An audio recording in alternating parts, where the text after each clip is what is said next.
صحابہ کرام فرماتے ہیں کہ ایک مرتبہ نبی کریم صلی اللہ علیہ وسلم اپنے گھر سے تشریف لائے تو حضور کے پاس 10 دینار تھے۔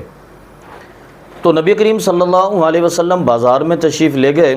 آپ نے 4 دینار کی ایک قمیص خریدی۔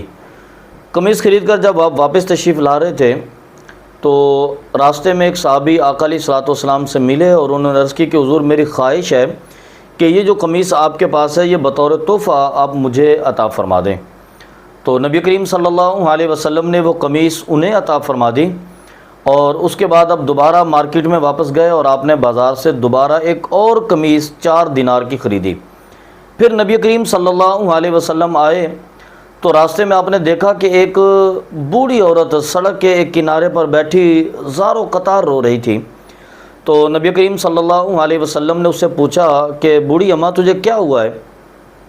تو وہ کہنے لگی کہ یا رسول اللہ صلی اللہ علیہ وسلم، میرے مالک نے مجھے 2 دینار دیے تھے کہ بازار سے آٹا لے کر آؤ۔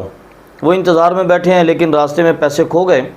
اب اگر میں جاؤں گی تو وہ مجھے ناراض ہوں گے، مجھے ماریں گے، تو میں اس خوف کی وجہ سے نہ گھر جا رہی ہوں اور نہ میں آٹا خرید پا رہی ہوں۔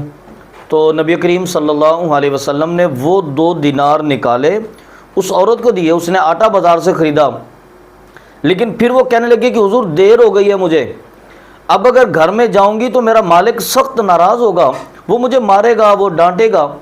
تو آقا علیہ السلام نے فرمایا کہ گھبرانے کی کیا ضرورت ہے، میں تیرے ساتھ چلتا ہوں۔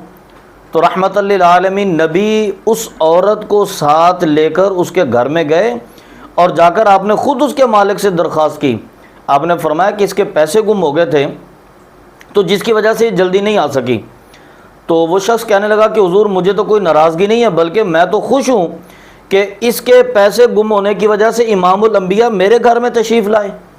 تو یہ تو ہمارے لیے شرف کی بات ہے، بڑے کرم کی بات ہے کہ امام الانبیاء تشریف لائے، رحمت للعالمین نبی ہمارے گھر میں تشریف لائے، تو اس لیے میں نے اس کو معاف کیا۔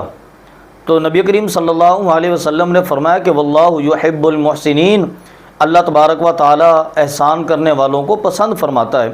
تو اس نے کہا کہ حضور میں نے احسان تو کیا ہی نہیں تھا، احسان تو میں اب کروں گا، اور میں اس خاتون کو اللہ کی رضا کے لیے معاف بھی کرتا ہوں اور اس کو میں آزاد کر دیتا ہوں۔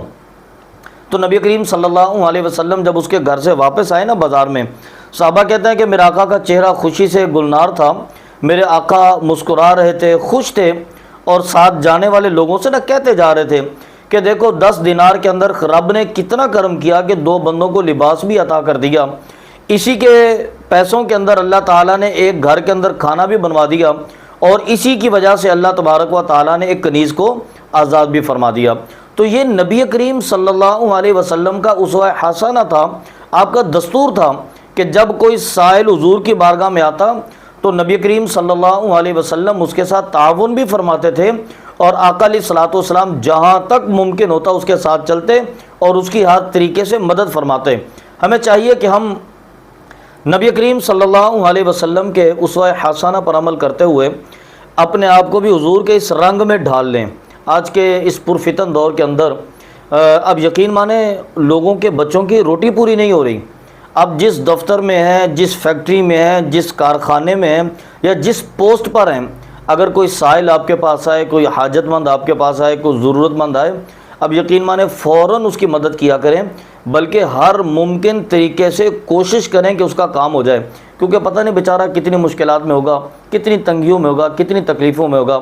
اللہ تبارک و تعالی ہمیں آقا علیہ الصلوۃ والسلام کے اسوہ حسنہ پر عمل کرنے کی توفیق عطا فرمائے۔